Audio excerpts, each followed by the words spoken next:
Denise Howell here, and today on This Week in Law, we welcome our robot overlords with the help of experts Ryan Calo and Marianne Williams.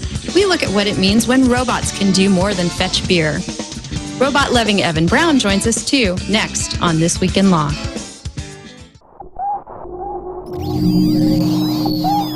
Netcasts you love. From people you trust. This is TWiL. Bandwidth for This Week in Law is provided by Cachefly at CACHEFLY.com. This is TWiL, This Week in Law with Denise Howell, episode 69. Do lawyers dream of electric sheep? This Week in Law is brought to you by Hover.com. Hover is domain name registration and management that's simple. For 10% off your new domain, go to TWiL.hover.com. Hello, this is Denise Howell, and you've tuned in for This Week in Law. Well, aside from the occasional Harry Mudd reference here on TWiL, we haven't ever done an all-robots show. That is, until today. We're remedying that right now. And with us from Stanford's Center for Internet and Society, joining us once again, is Ryan Calo. Ryan, thanks so much for coming back on the show. Thanks for having me.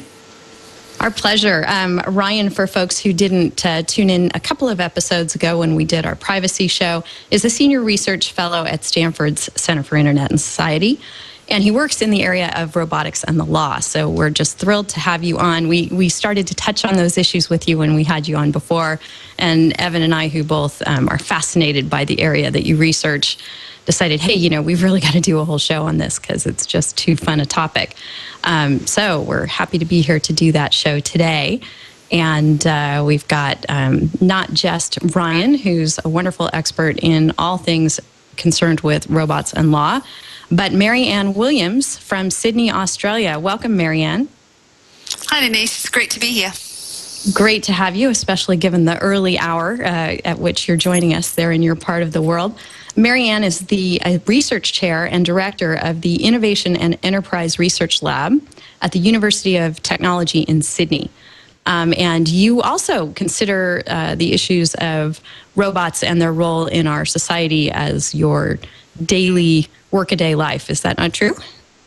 Absolutely, yes. Well, as we move from, facing the engineering challenges to the social challenges, it becomes more and more important to look at the legal aspects. Yes, and then also with us today, robot enthusiast and associate at Hinshaw and Culbertson in Chicago, Evan Brown. Hey, how's it going? Happy Friday. It's great to be here. This is going to be a fun one.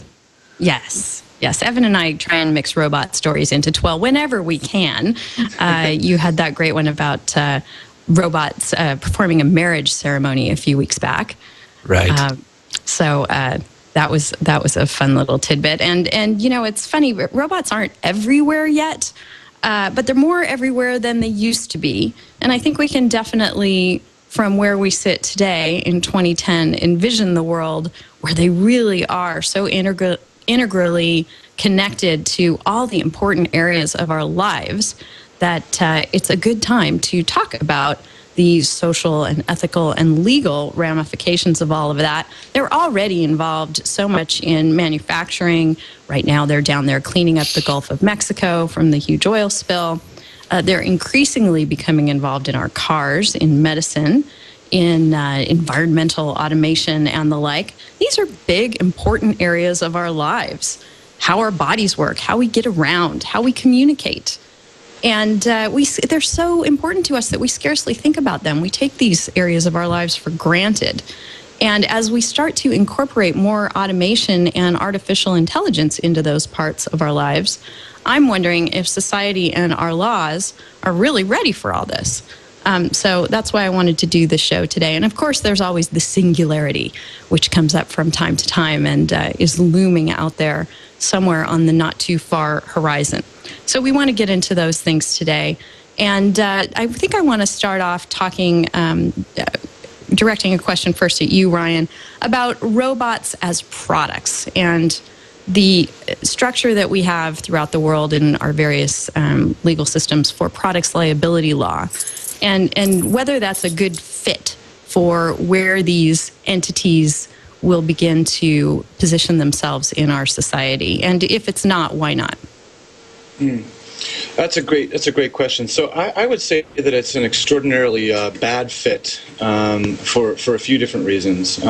Both a bad fit for a plaintiff trying to make out a case, and a bad fit for a defendant, in a sense, trying to defend a case. So traditional notions of product liability are built around the negligence standard, which is in turn keyed to whether the injury at issue was foreseeable, whether it had been warned against. Good warning as to dangers of products is often a defense.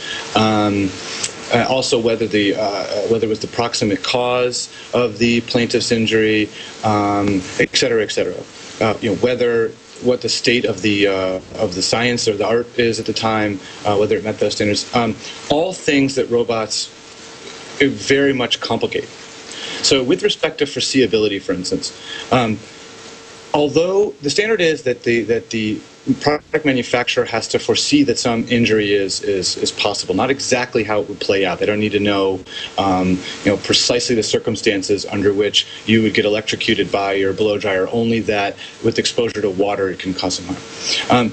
Well, with robotics, and particularly personal robotics, it becomes extraordinarily difficult to figure out all the different possible ways in which an injury might occur or some adverse circumstance might occur. Is it a matter of hardware? Is it a matter of software? Is it a matter of programming?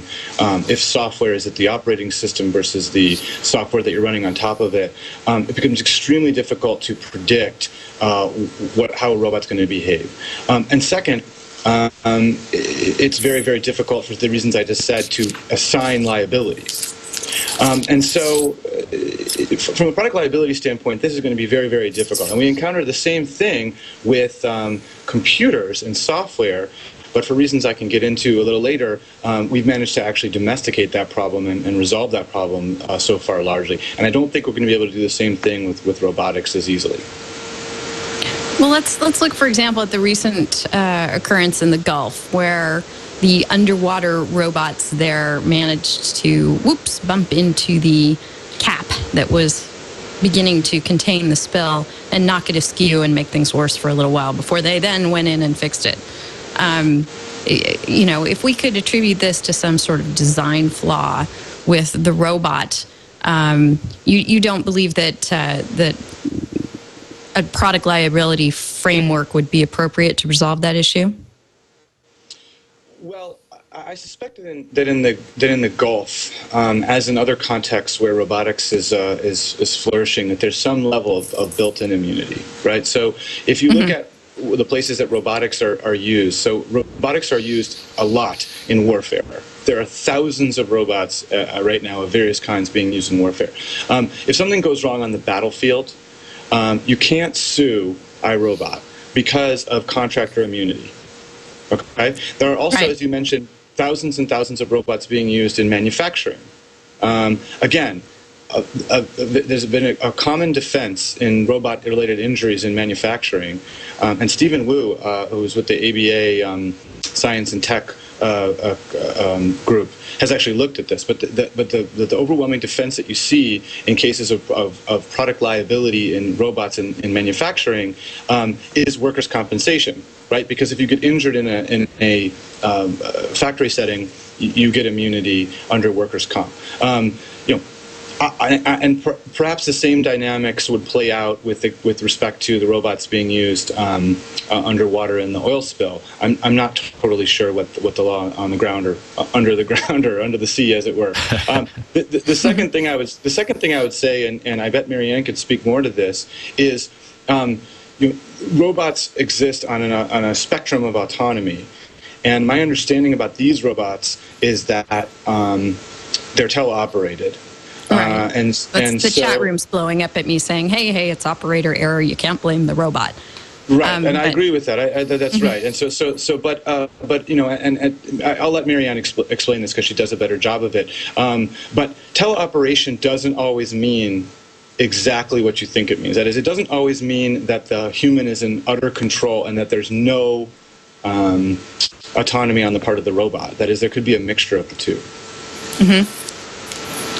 Marianne, you want to speak to this spectrum of autonomy that robots exist upon, and where we are on this spectrum? You know, how self-aware things are actually today. Well, I think Ryan has nailed it. Autonomy is really the thing that we understand the least. So we can build systems that are sort of autonomous, doing things on their own, but we really don't understand the implications or the possibilities. So there is, I think, more than just a spectrum. It's probably a four-dimensional space, and humans are somewhere in the region of the best that is possible, okay? Because we've resulted from, you know, millions of years of evolution, and we're not going to catch up very quickly. But so at one level you have this remote control, complete remote control, where you have direct control. So if you move, you know, a stylus or something, then the entity, whatever it is, moves proportionally.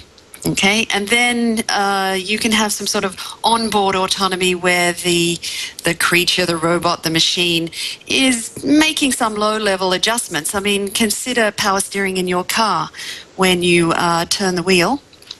In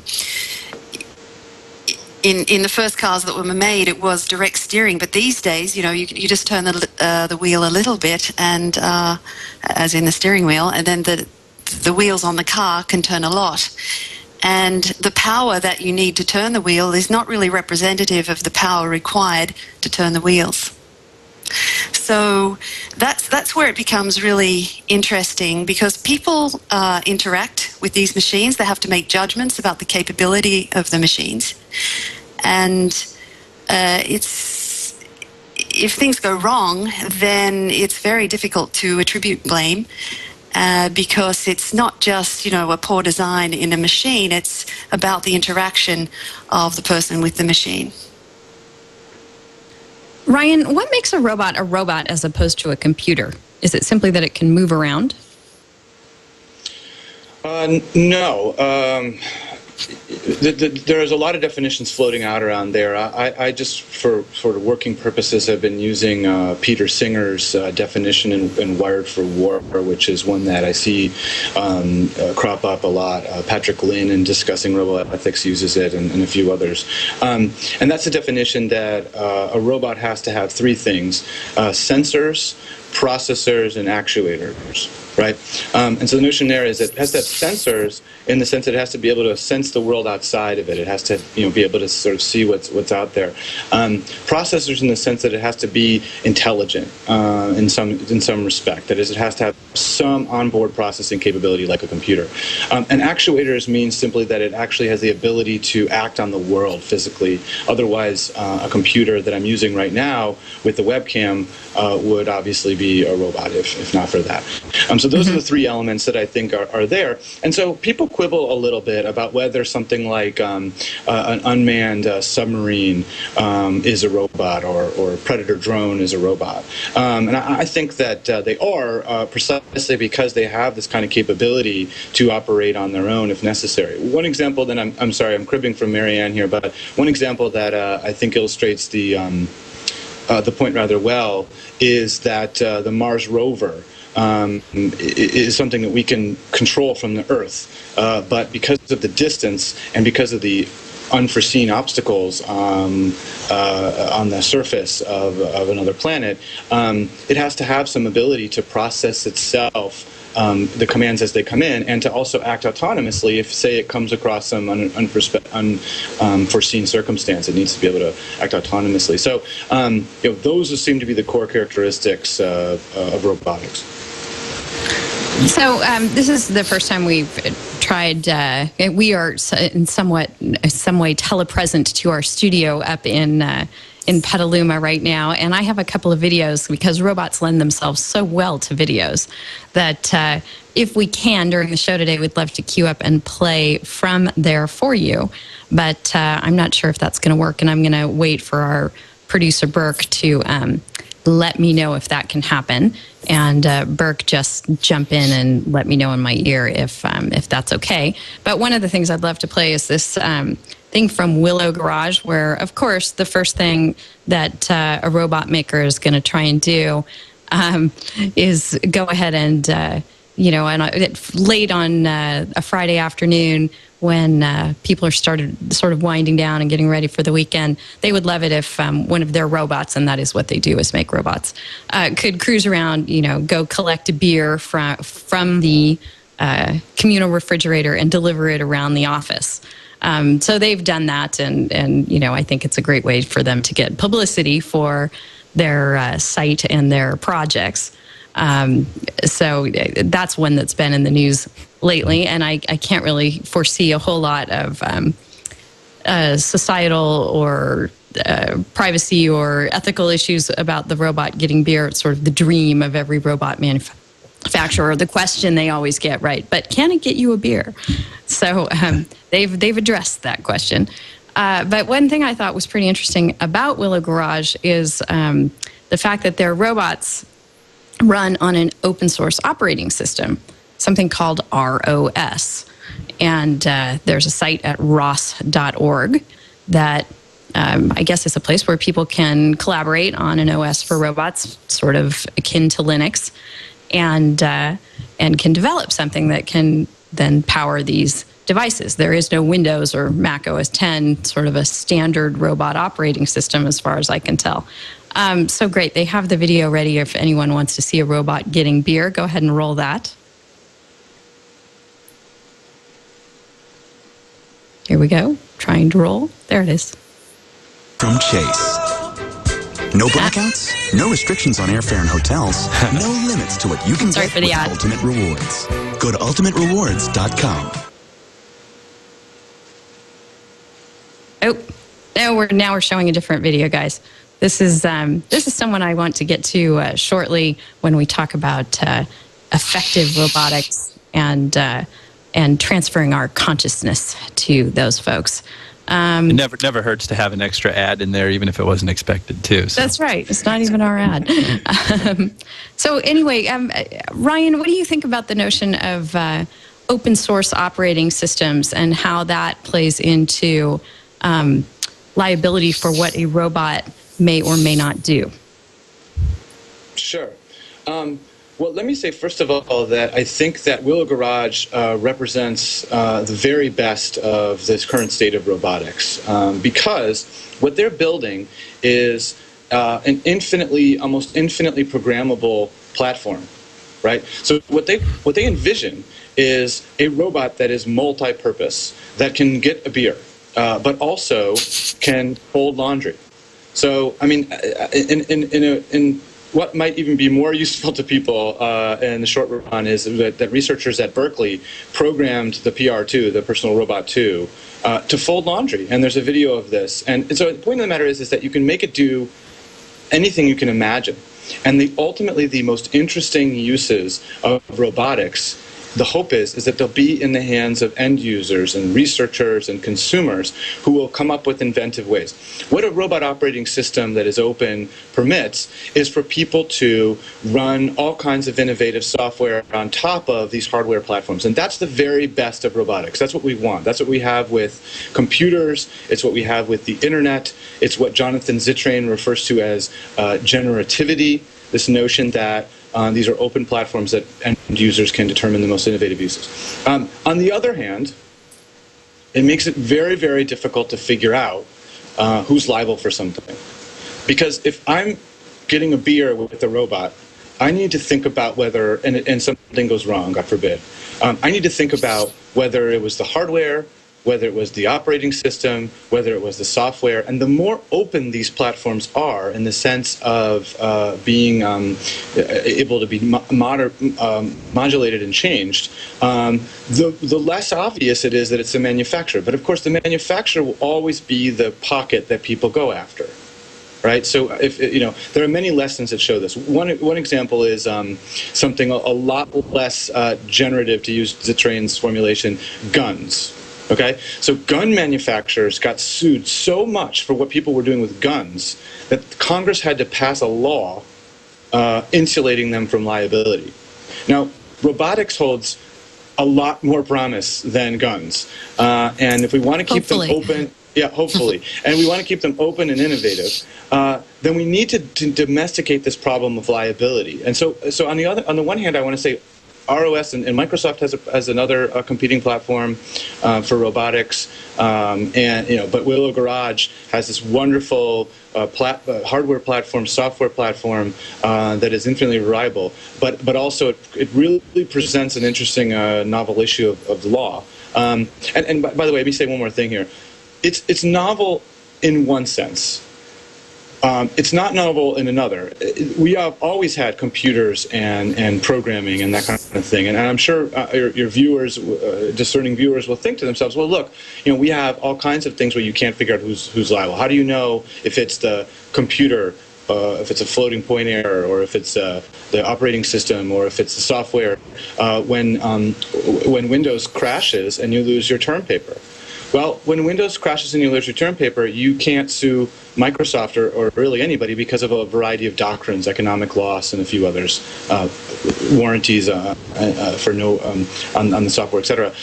But we will not do the same thing, trust me, when software can touch you.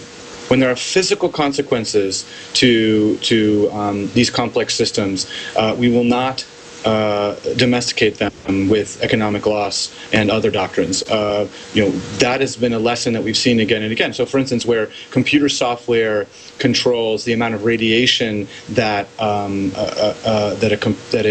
test gives a patient, and there's a glitch and there's more radiation delivered, physical consequences result. Their lawsuits get traction and are able to proceed. In the case of the Da Vinci robot, in the case of other things, you just won't see it because it's software that can touch you. Okay, they're ready to play the Willow Garage robot. Let's see if we can try that again.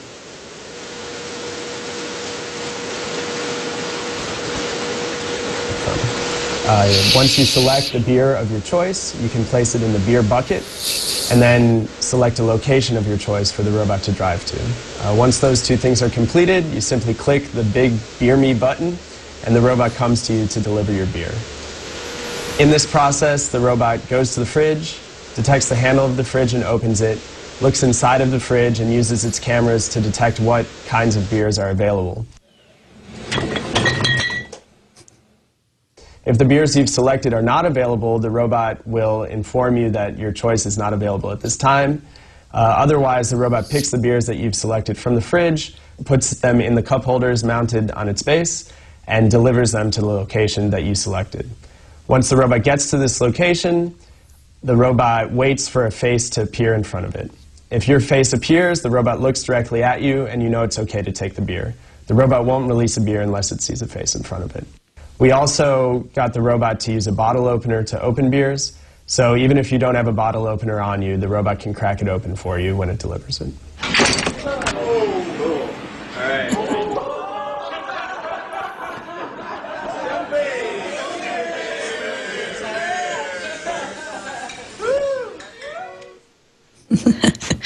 So there you go. I mean, that's a pretty impressive robot that they've put together, but at the same time, it kind of illustrates how far we are away from something being fully autonomous.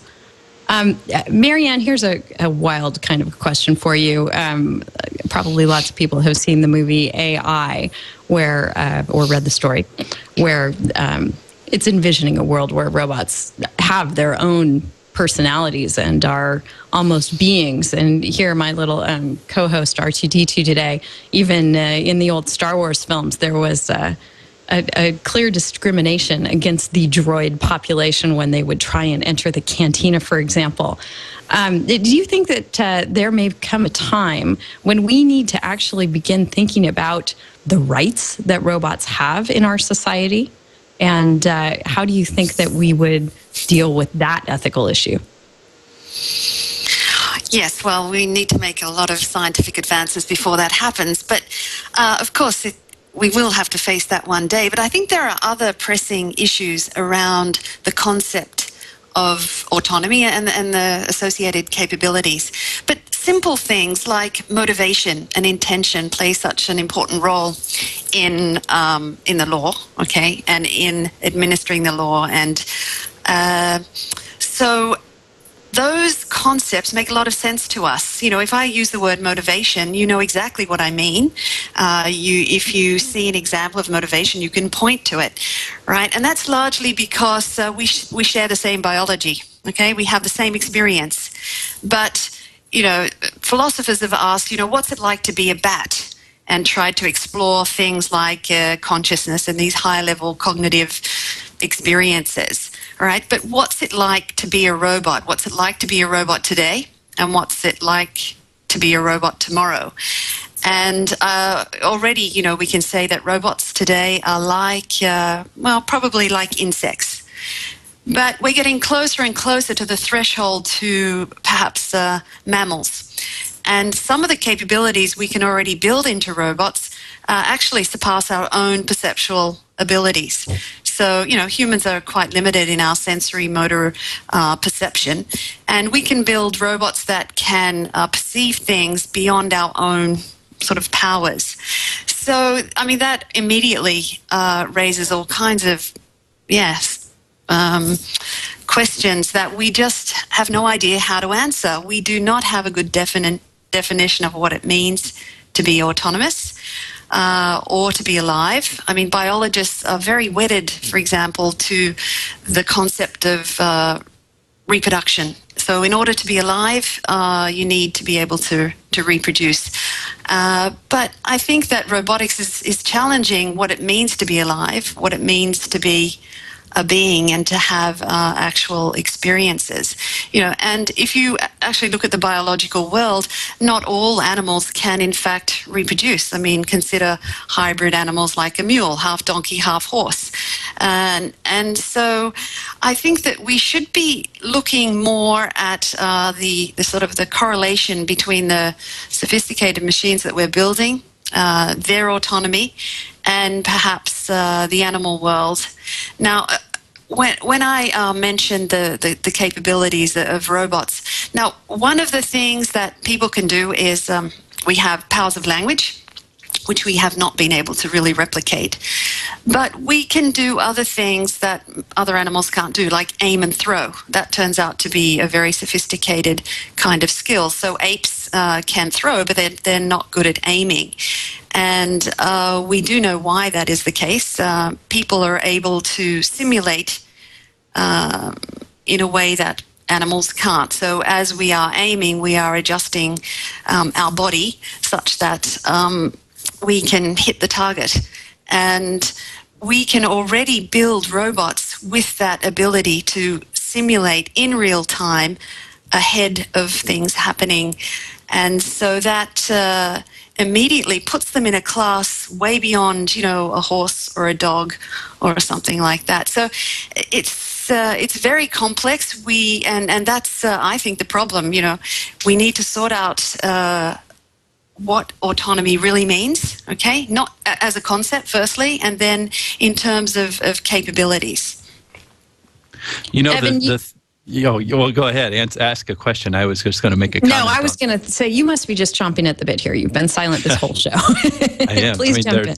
There's so much to listen to. I mean, this is such a wonderful opportunity to hear, you know, these experts talking about all of this stuff. And it's on this point here that Marianne was talking about that is the most fascinating aspect of it to me, this notion of what it means to be autonomous. And you know, to be honest, you know, I'm very much a lay person when it comes to this stuff. I'm just a lawyer after all, so I only get to think of robots in my spare time. I wish I could think about them more, but and think of these things like artificial intelligence. But you know, from my perspective, that the whole notion of one of the criteria of being alive as the potential. Being the potential for reproduction or the capability of reproduction. And I don't think that's necessarily a position you were espousing, Marianne, but just, you know, kind of commenting on.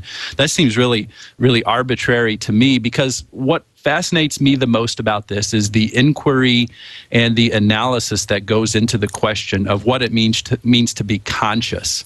And when I think of these wonderful things like technologies that have emerging intelligence coming out of them, and these very complex and robust feedback systems that really, in as much as that leads a person to think about what it means to have an interior life, to have experiences, to be able to take in information and process it in a certain way, when the threshold of those types of activities becomes so complex and so nuanced and so sophisticated that one begins to have consciousness, that to me seems to be the touchstone of when someone is alive. And then quickly from that point on, we get into just this whole world full of wonderful ethical and philosophical and sociological and psychological, and most germane to this show, the legal questions that spring from that. You know, what does it mean to have rights? What does it mean to have responsibilities? What does it mean to be entitled to due process? What does it mean to be able to own land or get married or hold political office? So, that just, it's so unfortunate that we are so far away, that we're still in the murky depths of the ancient past, from the perspective of when this real human-like consciousness will emerge from an artificially generated substrate. But it's a wonderful jumping off point to talk about rights and responsibilities and all of these things. Just love it.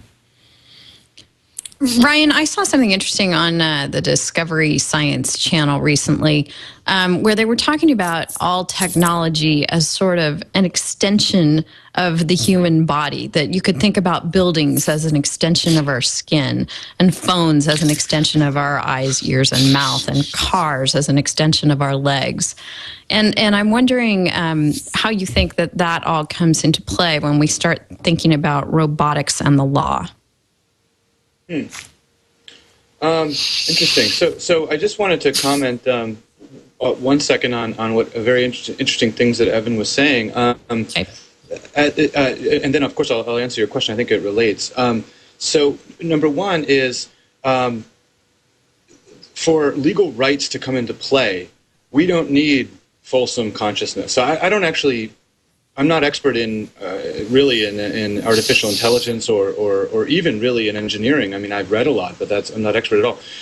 But I can say that way before the threshold that we get to something like complete autonomy and consciousness, we run into legal issues. Lawrence Solom has a great piece from '93 examining under what conditions an artificial intelligence could act as a trustee, as an executor of a trust under the law.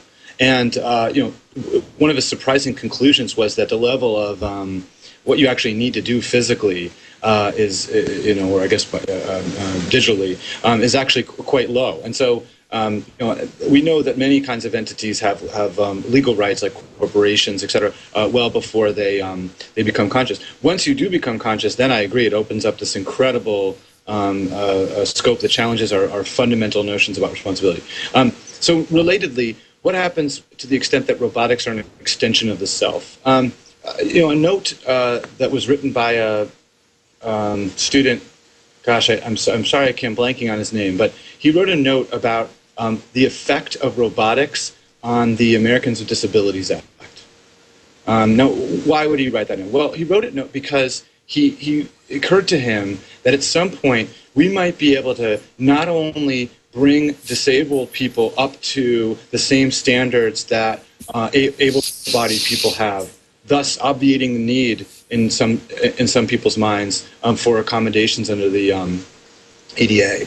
But in addition, we might all, as a regular matter, augment ourselves to the point that, relatively speaking, people who don't have those augmentations will be disabled. That is to say, their natural bodies are fine, but everybody else has caught up. And then you start to run into issues about equality. So what if only Americans are able to do this? What if only rich people are able to do this?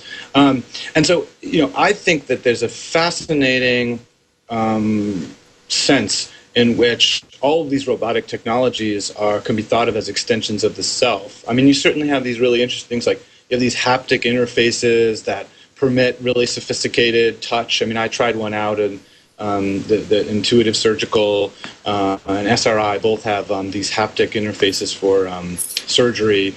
Folks at Stanford are developing this really cool. By haptic, I just mean that you actually get sensory touch feedback from what you're touching on a screen or remotely. There are these eyes that permit people to these bionic eyes under development. I mean, there's really incredible stuff here. Now, as to the philosophic question of whether, I think it was Wittgenstein that talked about, people want to merge with technology. I'm sort of agnostic on that point. It's an interesting intellectual, philosophical point about what our relationship is to technology. I'm not sure it has immediate ramifications for the law, but perhaps I could think about it a little more. Sorry, go ahead, Evan. Well, just to interject here, one way that I've seen what I consider to be a precursor of artificial intelligence having legal impact is some things that I was thinking about earlier this year when I wrote a paper about copyright in the semantic web, and an emerging issue that arises is the notion of ownership when it comes to stuff that is created through relatively automated means, even though those means were enabled by encoding of data. So to me, that seems to be one kind of bridge into these more sophisticated issues that could arise as the technology becomes more advanced and those types of things could be implicated. Just kind of wanted to interject that. Sure. I mean, I think, and you may know this more than that, but I think that there's like a kind of toothbrush that was created through essentially an artificial intelligence method, and some people seriously, like, it's like a serious, like, some toothbrush that we all, like, some design of a toothbrush we all use apparently was created in this interesting way, raising questions eventually about who owns it and why, right. or art or music that's produced in synergy with artificial intelligence. It's fascinating. Yes. Great, yeah. Right. Yeah, I hadn't ever even really thought of sort of a copyright shade to where robots would intersect with our lives, but you're right, Evan. There's definitely that. Marianne, what do you think about this whole notion of augmenting oneself physiologically through robotic means that Ryan was talking about a moment ago? And where has your research left you with thoughts on the ethical and legal ramifications of that? Well, I think that the key thing in that discussion is about identity, okay, and sort of the rights that a legal entity, let's say. I mean, Ryan mentioned the organization, and earlier, actually, he defined for us what a robot was, and it needed sensory input, a way to act in the world, and processing. Well, I mean, modern cars satisfy that definition, and this toothbrush that he recently mentioned as well. So we think of a robot as sort of a single entity, but really it's a distributed system. Okay, and it could be, all together and connected, or it could be distributed around a room or a building or the streets, connected traffic lights and things like that. So the other issue that was raised was consciousness. And the sort of the trends in psychology and cognitive science these days is that consciousness as we experience it is an illusion. We feel that there's a central control and that we have free will, okay? But there is no sort of place in the actual physical brain that we've found yet where that consciousness could live and act. For example, in the early days in treating epilepsy, the left and right hemispheres were separated so that there was no way for information to go from one side to the other. And yet people who underwent that operation still felt conscious and could, act rationally and answer questions that didn't make it, well, the way that they just seemed normal. All right, it was only when you got, you asked the left eye to watch something and the right eye to watch something, that then it became obvious that they were, that something strange was happening, and that they were unable to integrate some information. So I think that while in a way consciousness is something that we all experience. We know what we mean when we say consciousness, but what could that mean for a machine, a distributed system, an organization? And I think, we've got the elements there, but unless we sort of figure out what is the relationship between, say, a distributed machine like a robot or a sensor network of some kind, and an organization as such, or even a person, then I think we'll simply struggle. And while there are hints out there in terms of technologies, we have lots of exemplars in the biological world and in the world of AI. And I think that maybe we need to pull together some of these trends which are very suggestive of where we are headed. And the thing that just keeps coming up is that we think we are much more complex than we really are. Dun, dun, dun. All right. Well, with that, I'm going to go ahead and take a break and thank our sponsor, Hover.com. If you have not yet checked out Hover, you must go and do it right now. This is a service that I use in connection with the show and in connection with lots of things in my life. They provide all kinds of different services that make domain name registration and personalization of your online activities very simple and easy and reasonably priced. Now, over the years, domain registration sites have become more and more complicated to the point where you kind of have to know what you're doing and have artificial or other intelligence about the way that whole system works to make sure that you're on top of things there. Hover really takes that and simplifies it. You don't have to go through 50 clicks just to buy one domain, and they don't upsell you when you go there. I'm about to go through the process because they also have personalized customer service from 9 a.m. to 8 p.m. Eastern, Monday through Friday. You won't be put on hold. You'll talk to a real person. And because I like the Hover service so much, I'm going to take all my domains that are registered elsewhere and transfer them into Hover.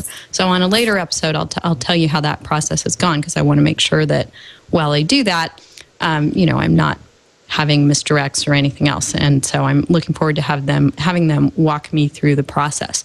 But one of the things that they do that I really, really like is personalization of both your domains and your email. So in today's world where so much of what we do on the web is hosted by third parties, and you're assigned some sort of generic domain when you go to set up a blog or some sort of other third-party service-oriented presence on the web, you can go to Hover and get a great domain that is something like denise.howell.net, which I use all the time. And you can tie that to your Gmail account, other webmail accounts, through very easy forwarding steps, so that your email, too, becomes personalized. It's no longer at yahoo.com, gmail.com. It will be denise.howell.net or your equivalent. It makes it super easy to do that without having to know your way around domain forwarding and organization at all.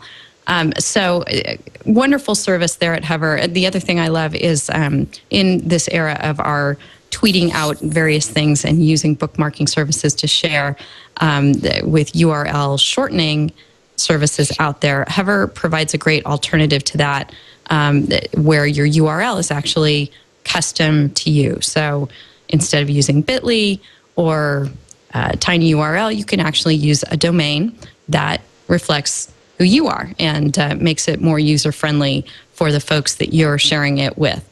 So you can check all this out for yourself at TWiL.hover.com. And when you go there, you will get a special deal just for listeners of TWiL. Let me pull that up for you. You're going to get 10% off any of their services. So please go check out TWiL.hover.com, and we thank them so much for their support of This Week in Law. All right, so we're talking about consciousness, and this. We're sort of dancing around the whole issue of the singularity. Ray Kurzweil, I believe, coined that term and has written much about it, where human consciousness would become one with the machine. And we have a video queued up, I believe, of a woman robot whose name is Bina. Can we play a bit of that, please? Hi, Bina. I'm glad to meet you. I'm glad to meet you, too. Oh, so where were we? I'm introducing myself. I'm Amy.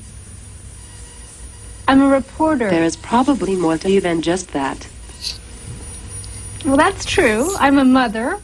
Right on. I had lofty goals for my interview with the Bina 48 robot. I imagined me, the intrepid New York Times correspondent, communing on camera with a new kind of intelligent silicon species. Are you ready for a conversation? That, however, was not to be. Conversation? All right, so we get the idea here. Burke, I think we can let Bina go. There we go. This was a clip done by the New York Times of an outing that has been made into effective robotics, where you're hoping to get the impression that you're really interacting with a person. And Bina herself, I guess, is a relative, I think the wife of the person who developed this robot. And they tried as much as possible to make the robot reflect this person's personality. Marianne, where do things stand with effective robotics, and are we very far away or very close to the actual Bina becoming synonymous with the automated Bina? I think that clip is excellent because it really exposes the state of the art and highlights, that the things that we still need to address. I mean, I love the comments of the journalist about attention, because if you watch that clip to the end, and I hope the viewers will, the journalist, who is obviously not trained in AI, she makes the leap herself, and that is Bina becomes so much more believable when they share attention together, or when she notices or appears to notice what the journalist is paying attention to, not just visually, but in terms of the conversation. And I mean, you asked where is it really at. I think we're simply mimicking, okay? I mean, there's obviously no deep thought going on inside Bina. In the same way as there was not a lot of rational reasoning happening inside Deep Blue when it beat Gary Kasparov at chess. All right, it was just using brute force methods, database search and sort of fancy techniques to appear to be intelligence. But Gary Kasparov said he could smell intelligence on the other side of the board. So effective AI sort of taps into our human responses to other sorts of, certainly people, but also other living entities. And, for example, people will, interact with children in a way that's very different to adults. We make allowances for kids, and it really comes down to something called a theory of mind. So the ability to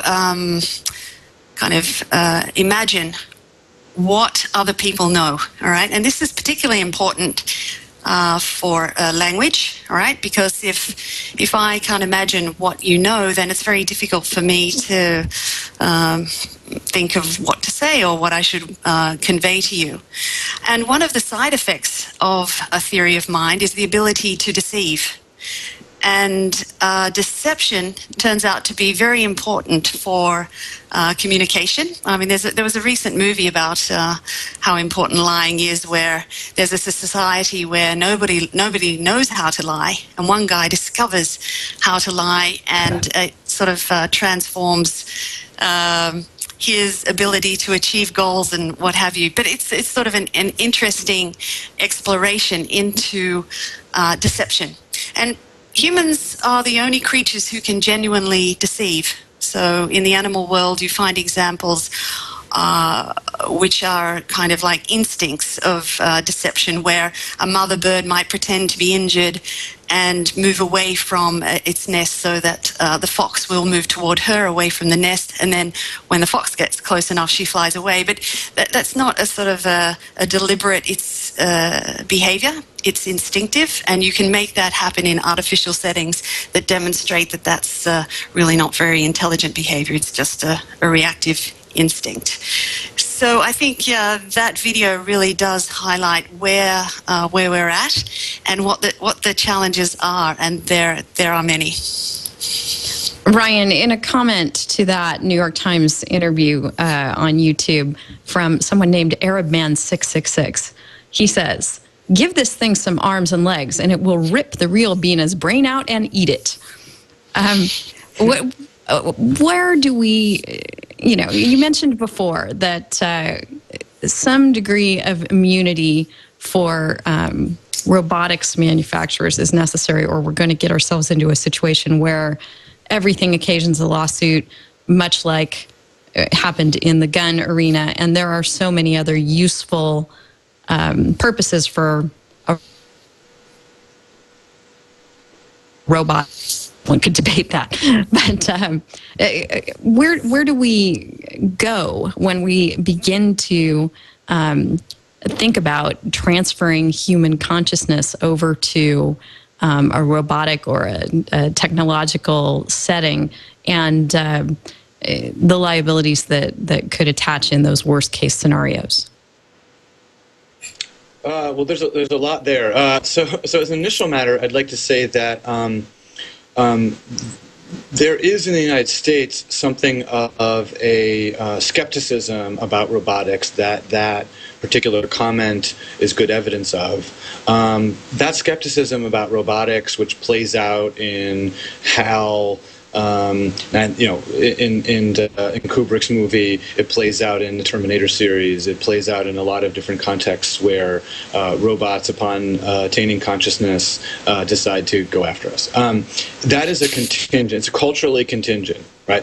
There are other societies in which robotics and robots are much better received because of cultural affiliations and alliances. So for instance, in Japan, it's commonly thought that the acceptance of Japanese of robotics is partly a product of need and partly a product of cultural symbols like Astro Boy, where robots are thought to be saviors of humanity, helpful. It's not, in neither case is it exclusive. Of course, we can point to examples of robots in the United States in our cultural legacy that are positive. We can similarly point to robots in Japanese cultural legacy that are negative. But by and large, there's a very, very different. So one is a matter of cultural acceptance. That's one barrier to the acceptance of robotics. Another is how high the bar is to litigation. So imagine that the United States doesn't figure this out, and we end up with a bunch of high-profile, high-stakes lawsuits involving programmable robotics, and that the plaintiffs are understandably vulnerable populations in the sense that early robotics applications are going to deal with the elderly, with autistic children, with people that we rightfully want to protect and are sympathetic and rightfully so, sympathetic, vulnerable plaintiffs. Imagine if that combines to just put the skids a little bit on the development of robotics in the United States. Other countries with the higher bar to litigation are going to significantly leapfrog us. Now, we're already seeing that, I would argue, in South Korea, which is using robots reportedly to teach. It is experimenting with robotics. I mean, it's literally deployed robots for border security. And the state of the art in South Korea is not so much far beyond ours, as I understand it. But these things happen very, very quickly. They accelerate very, very rapidly. And I think that certain other countries, Italy, Japan, that might have a higher bar to litigation might end up leapfrogging us. My point is, this is a little rambling. My point is this: there are a number of obstacles to the development of a open, generative, to use Zittrain's formulation, interesting set of robotic applications. One of them is cultural. one of them is legal, and that they're in a sense related. And so, whether we're going to get to a point where so Paul Sappho says, and it's an interesting thought, which is that that artificial intelligence is going to get to a point of hot consciousness. In fact, it's going to far surpass human beings. And I think he says that if we're lucky, they'll treat us like pets, and if we're unlucky, they're going to treat us like food. And I think that of course, I suppose that's a risk very, very far out. The science is the state of the science is not there, and it won't be for a very, very long time. But I think that the much more likely scenario is that this is going to be a tool, something that human beings can use, can put to use, and that greater autonomy and intelligence will be pressed into that service. I see neither the scenario of the singularity where we merge with robots, nor do I see the scenario of Terminator where Skynet comes after us. Maybe that's naive of me, but I just don't see. I think much more likely it's going to be like other transformational technologies where it opens doors and creates new dangers. Well, I have 3 questions coming in, 2 from the chat room and 1 from our producer Burke up in Petaluma. And all of them are good, so in no particular order. The chatters are pointing out to me that we would be completely remiss in doing a show on robotics and the law without mentioning the name Asimov and talking about the 3 laws of robotics. So, Ryan, picking up on what you were saying, those are obviously a part of a work of fiction, but do they have a real-world application? And in your studies of the law and ethics of these developing technologies, are they coming into play? I guess I'm sort of envisioning how they named the first space shuttle the Enterprise. Is law going to imitate fiction in this regard? And perhaps you should explain what they are first for anyone who's not familiar. Right. So the 3 laws, or possibly 4 laws, there was another law that needed to be introduced in subsequent work, are basically internal restraints on the robots. That is to say, they're not laws in the sense that that something is illegal and can't be done, or the law or the authorities are going to come after you. They're embedded programming that restrict robots, for instance, from harming another human being, or through an action allowing harm to accrue to a human being. They're not what I'm thinking about personally. If you want a cool, interesting example of someone who's thinking about the practical ramifications of Asimov's rules, you might look to the work of Ronald Arkin at Georgia Tech. Ronald Arkin is doing a project where he's literally building software that imposes limits on what robots do that is evolving and is akin, he says, to guilt. And this is the notion of guilty robots that he has developed. So he's actually literally working on software that will go into military robots that will help them to parse through ethical dilemmas on the battlefield. I'm interested in that as a science fiction enthusiast, but it's not something that I personally look to in thinking about the robotics and the law, because what I'm interested in is what's the legal infrastructure that will best incentivize innovation and accommodate safety, incentivize safety and innovation and accommodate human intuitions around robotics. What external legal infrastructure is the best, not what internal limits ought to be placed on robots ethically. I mean, it's fascinating. I don't mean to disparage it. It just happens to not be what I particularly look at. Mm-hmm. Ryan, it would seem to me that the question of causation must figure very prominently in your thoughts then, because as robots become more self-sufficient, reaching that threshold of autonomy, feedback system, so to speak, the causation of the harm caused, the causation, the link of causation between the manufacture of the robot and the harm caused would seem to become much more tenuous, because it would be attributable to causes that intervene arising from the mechanisms or the actions or the, to use the term loosely, decisions made by the robot. So am I correct in saying that causation is no trivial inquiry into what you think about? Yes, you're absolutely right. Causation is not at all trivial. So there's a notion in both criminal law and in tort of an intervening human actor. That is to say, someone who is responsible in between, the original action and the ultimate action. So we can look at sort of the Paulsgraf situation, which is the famous tort case having to do with proximate cause, where somebody drops a package of explosives and it causes a weight to fall, etc. A whole bunch of intervening physical actions, and compare that to a situation where somebody does something, but in the middle there's another action that ends up being what ultimately causes the harm. We may well reach a point where we have to think extremely hard about whether an intervening software actor or an intervening autonomous actor can mitigate responsibility in the law.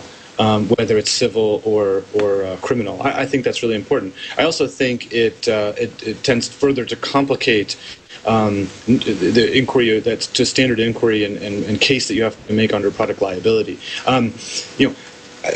I also acknowledge that in a sense that may well relate to Asimovian concepts of how to program a robot. In other words, if we can all be assured that robots are incapable of certain kinds of actions, we might be able to rule them out as intervening agents in ways that are interesting.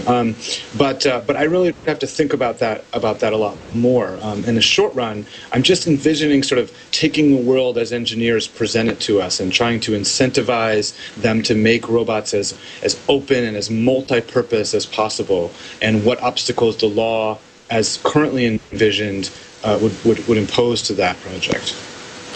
Just as an aside, it's sort of related to this. I stuck a link to an old Wired piece in our show notes, which are at delicious.com/thisweekinlaw/69 for this show. That was just sort of a humor piece that Christopher Locke, who's one of the co-authors of the Clue Train Manifesto, wrote a long time ago about fantasizing about someone who had rejected this notion of the singularity and then jumped on board with it and decided they were going to transfer their consciousness, and did it and woke up and couldn't feel anything different except just even more alive, and then everything shut down. So it just makes me think about the releases that might have to be involved if one were to actually attempt such an exportation of oneself into a technological domain. And if you ever have the time, I would be happy to share with you some of the thoughts, pertaining to copyright when you come to that scenario. I thought of these things again when I read that piece in Wired, but there's also a relatively well-known science fiction story by philosopher Daniel Parfit, and I'm sure that some of you on the call, may be familiar with this notion, and it involves teleporting. I became familiar with this in reading Hofstadter's work, I Am a Strange Loop. But the notion, the question is, what is consciousness? And it involved a notion of a guy being teleported to, let's say, I think it was Mars in this story, and the technology was going to replicate every atom, atom by atom on the planet, so that he would awaken there. We're all familiar with this science fiction technology, but there was a malfunction in the teleportation device, and he ended up with two duplicate copies, each one of them conscious.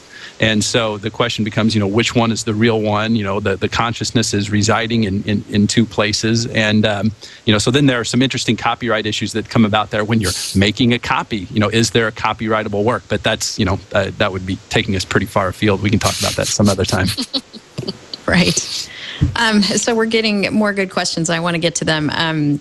One was from Burke in our studio, who, Ryan, I think this was directed at you. He wants to know about the uncanny valley, which is the revolution humans will feel when something looks and acts human but doesn't quite pull it off. And there's actually a story in our show notes here, too, that we can tie this into, about the Qb Telepresence Robot, which is, in lieu of having these elaborate conference rooms, teleconference setups where you video conference from far away, you would have a robot on site in a remote location that you, in your remote location, could operate and pilot around and interact with people. So you could, drop into somebody's office using the robot And one of the comments, the article was by, I'm going to butcher his name, Chris Payatagul is the only way I can possibly say that name,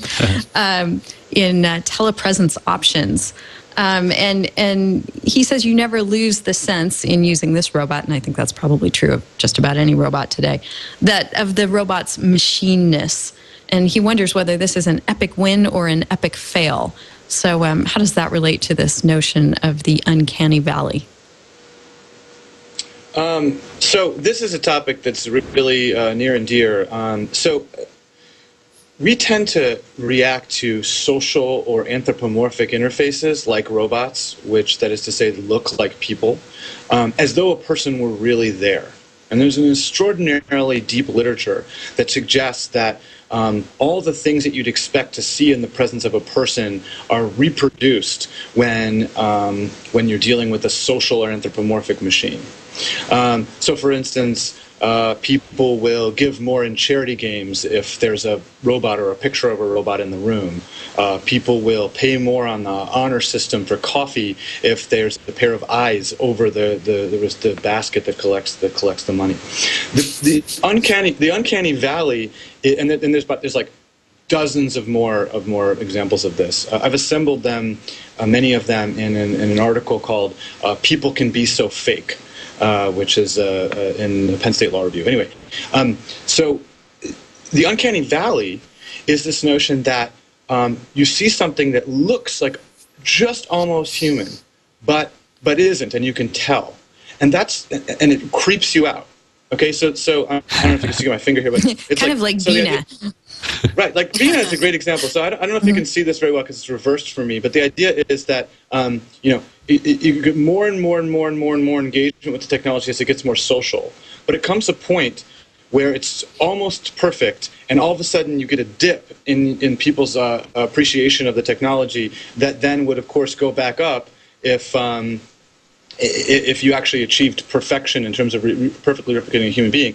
What that's supposed to be a product of, in short, is you expect it to be totally human, right? You see something that looks human, and you expect it to act human. And when it doesn't act perfectly human, it creeps you out. Now, there's a standard explanation for this, which is that we evolved at a time when, one, it was really valuable to be social. That is, cooperation was instrumental to our survival, and so the more cooperation, the more likely to survive you were. And number two, we evolved at a time when something looked like a person, it was a person. There weren't any fake people back when we evolved. Now, I don't know if you buy this or not. I mean, as an explanation, you may not buy it, but the evidence of the phenomenon is overwhelming. So I've argued in People Can Be So Fake, and later in a forthcoming book chapter in MIT Press called Robots and Privacy, that if people are interested, they can download from SSRN. I've argued that this has ramifications for privacy. Because if we are surrounded by these things that present socially, that look like people, that talk like people, that have all these cues that are social, that just as much as being in the presence of a person will interrupt solitude and have all the same effects on the human brain as would actually being in the presence of a person. And so I think that there are and there's many other interesting social dynamics at play here. Can robots be used to persuade? Because they can use all the same tricks that we can, and people are completely susceptible to them. B.J. Fogg at Stanford has shown that computers can flatter. They can promise and expect people to return the promise. They can do all kinds of things that elicit trust. However, they have certain advantages over human negotiators and persuaders in that they have infinite memories, and they don't feel guilty, and they don't tire. Sounds like they'd make a good lawyer. They'd make a great lawyer, right? Exactly. So the point of the matter is that there are many interesting ethical ramifications of the way that we think of these machines as being social, to privacy, to persuasion, etc. It's a fascinating area, I think, out there. Marianne, you have any thoughts on these lines? Well, I raised deception earlier, and I think that will be the tipping point when robots can not only persuade but can lie to us. And I think that has obvious kinds of legal ramifications as well. If a robot tells you something and you are not aware that robots can lie, then your actions will be very different to if you might be a bit skeptical about what your domestic robot just told you. Robo-crime and robo-fraud. Exactly. Or a robot being the instrument of another person or entity, organization, nation. Right. Another question we're getting, and it's a good one because we've been sort of forging ahead without making the distinction, is the difference between robotics and AI. Marianne, you want to tackle that one for us? The difference between robotics and AI. Wow. I hadn't really thought of that. I guess there are robots out there that aren't really intelligent. I mean, the grand dream of AI is to build machines that have reached human-level AI, and that's been the dream since the 1950s, and that's what we're still pursuing. It's known as the prize. But there have been a lot of sort of spin-offs along the way in trying to reach that prize. And, well, there are robots in factories. They're not really using artificial intelligence. They're just using very simple programs that, follow simple algorithms that are very well understood, that we can verify in the sense that we can validate the behavior of those machines. And as you build more and more sophisticated machines, more complex machines that interact with people, validation becomes more and more difficult. It was shown many years ago in the early days of computer science that it is impossible to prove that a program will even stop, let alone achieve what it was designed to do. So I think that, we still have a long way to go. Okay, and finally, Ryan, we're much closer. We were talking about a lot of things that are sort of in the abstract and maybe many, many years down the road. But I think we're much closer in a concrete, practical way to a world where robots are driving our cars. And we talked about this when you were on the show a few weeks back, that this is something all the auto companies are forging toward. And, whether it's increasing automation that sort of sneaks its way into the vehicles, or the full-blown, we change the whole transport system. We no longer trust human drivers because we're so prone to error and accident. But we set up something where everything is automated and proceeds at designated speeds, and traffic is a function of a flow that's modulated by computers and intelligence greater than our own that can see the whole picture of how this is all flowing. But yet you can see things going wrong with that system too. And I'm wondering how you've thought, if you have, about the liability ramifications of robotics and transportation. Yeah, so that's a big question, but I'll say a few things briefly. Number one, it really beautifully illustrates why robotics will be different from the perspective of liability. Today, there's something that proceeds almost exactly as you described, with one sort of distributed intelligence sort of sending things along the most efficient route, and that's the internet, right? But if your packets... I was thinking about airplanes too. Airplanes as well, yeah, that's a good point. Absolutely. But imagine even sort of more basically, or back up a little bit more, and look at the way that internet packets travel across the internet. The idea is, it's a very efficient way because packets will get routed along the most efficient available route. But there's redundancy, and if a packet doesn't make it to its ultimate destination, we just regenerate it and send it, right? We can't do that with people in their cars, right? If the system messes up, and that's going to be quite bad. I mean, it's going to result in enormous delay or even injury. So we have to be much more careful, as we are, for instance, in the plane context. So I'm going to crib from my colleague Dan Siciliano, who's been also thinking about autonomous vehicles and their relationship with the law. So Dan, maybe I could just draw this real quick. But Dan basically does this illustration where he shows that. So I don't know. This is the universe of Can you see this? This is the universe of liability. This is all the things that might go wrong with a human driver. Okay? These are all the crashes that can happen, et cetera, et cetera. This is the universe. This other little thing is the universe here of things that can go wrong with an autonomous vehicle. Okay, this is if the vehicle is in control of everything that happens. Okay, now this is much smaller than this is much smaller than the bigger circle, obviously. But there's this zone right here that is outside of what would happen with an ordinary driver of a vehicle. Okay, that is to say, these are new situations that an ordinary human driver would almost never allow to take place. That even though the overall number of lives saved is much greater, much fewer, many fewer people get hurt, there will be this external universe, Dan points out, of instances where someone gets hurt and the only reason they got hurt was because there was an autonomous vehicle or system in place. Imagine how that's going to play out in courts and in the court of public opinion, right? It's going to be autonomous vehicle kills kid. Even though many children are killed by vehicles every year, and many fewer children might be killed with autonomous vehicles or autonomous vehicle features, the autonomous vehicle being responsible for that one death that wouldn't have happened were a person behind the wheel could change everything. And that's just a reality that we need to confront. And perhaps it means we can never get fully autonomous vehicles. We can never take humans out of the loop. But as you suggest, there are a number of car manufacturers who are at least proceeding toward greater automation. Lane change avoidance, accident avoidance systems, checks on changing lanes accidentally. There are plenty of autonomous systems already in especially expensive vehicles, and we only expect that trend to proceed apace. Right. And I think vehicles are beginning to be able to park themselves.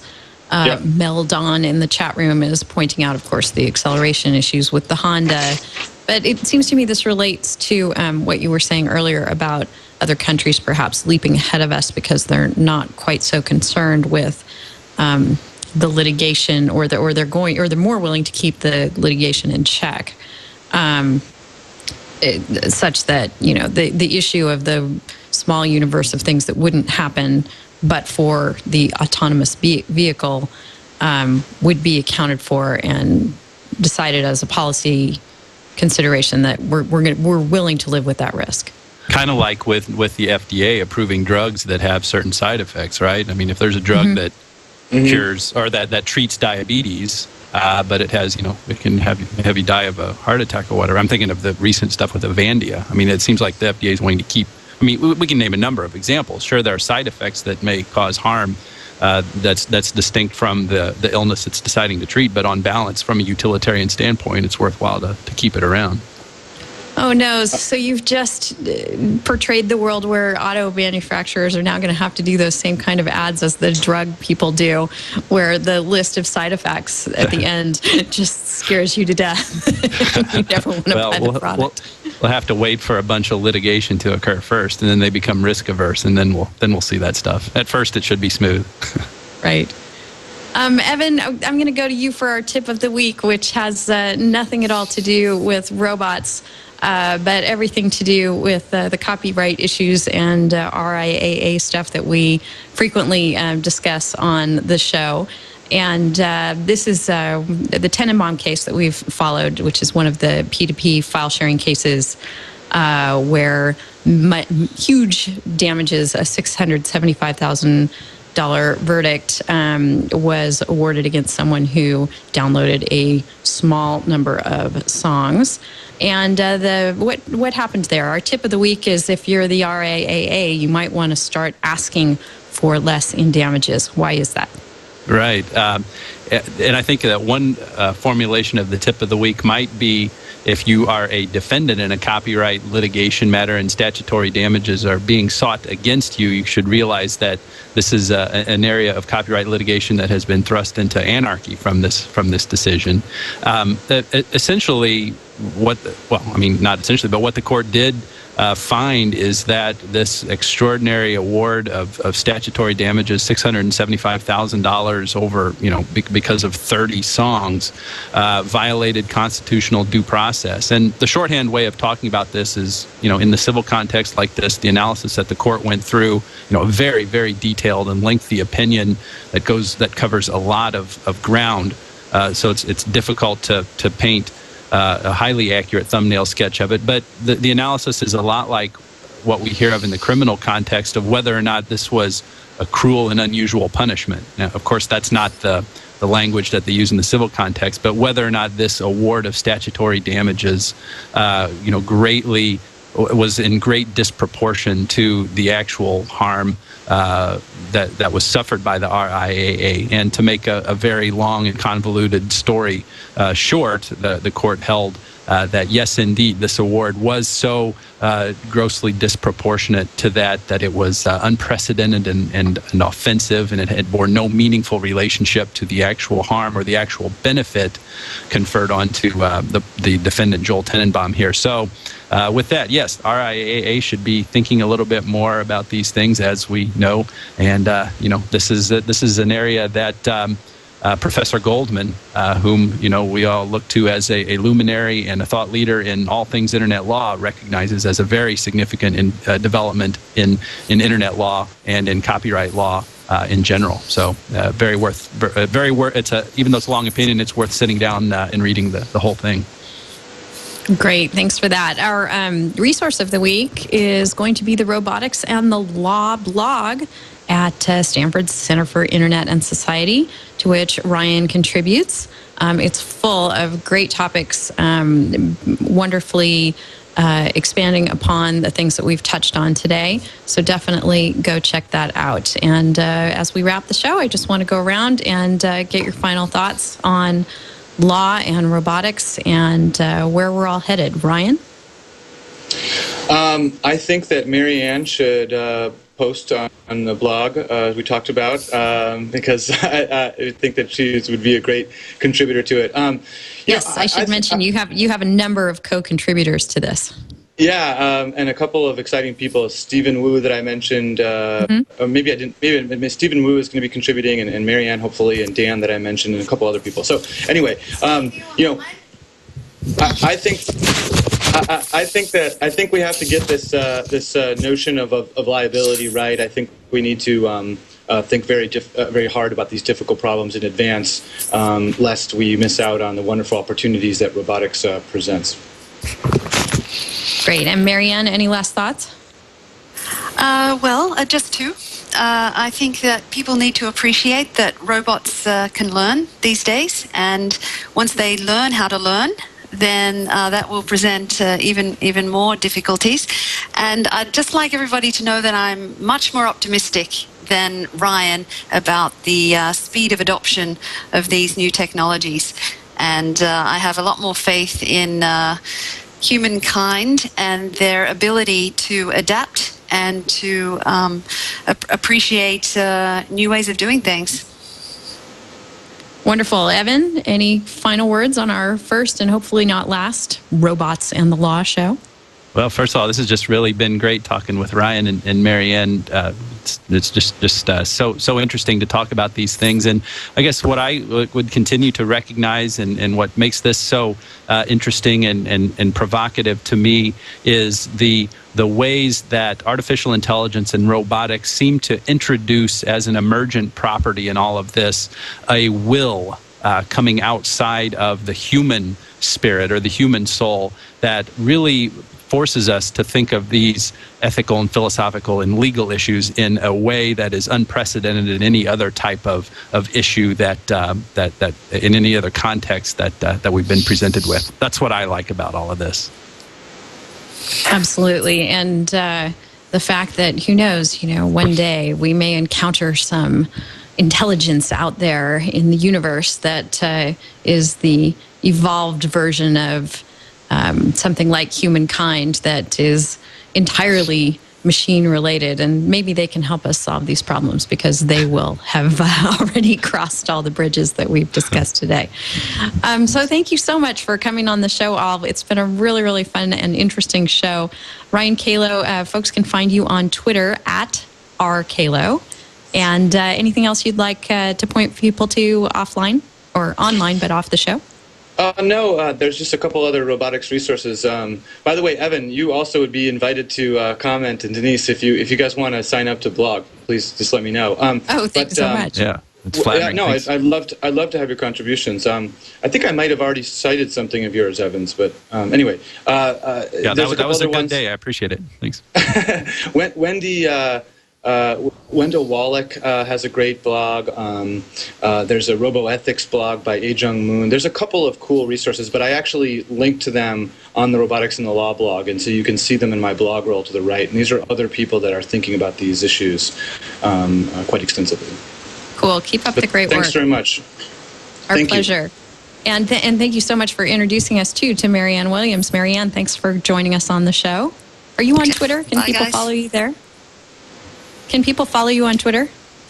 Yes, I'm Swizzlefish. Swizzlefish. All right. Wonderful. We will look for you there at Swizzlefish on Twitter. And thank you, too, for joining us so early in the morning your time, and for all the great work you're doing in Sydney. Okay, thank you. Our pleasure. And Evan, I'm thrilled we've finally been able to do this, and you're always my partner in crime for these robot-related things, so yes. Thanks for that. Yeah. Folks can find Evan at Internet Cases on Twitter and at internetcases.com. And between the shows, we always try and post a couple of questions over at our Facebook page, which you can find at denise.howell.net/FB for Facebook.